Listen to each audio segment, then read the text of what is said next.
Hi అండి, తెలుగింటి అత్తాకోడళ్ళ రుచులకు స్వాగతం అండి. మీరు అందరూ బాగున్నారా? మేము బాగున్నామండి. మీరు అందరూ బాగోవాలని కోరుకుంటున్నాను.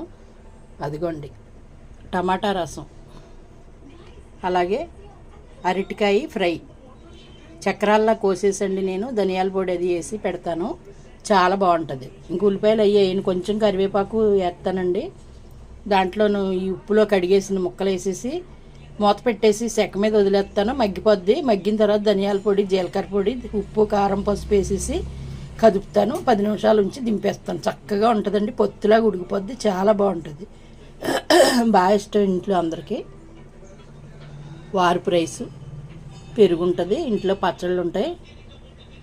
ఇదండి ఈరోజు భోజనం, గురువారం భోజనం అండి. సింపుల్గా చేసేస్తాను, పని అవ్వదు కదా గుళ్ళో, ఇంట్లో చూసుకోవాలని ఇలా చేసేసి పెడతానన్నమాట. చాలా సింపుల్గా, తినటానికి కమ్మగా ఉంటుంది, ఆరోగ్యానికి కూడా మంచిది.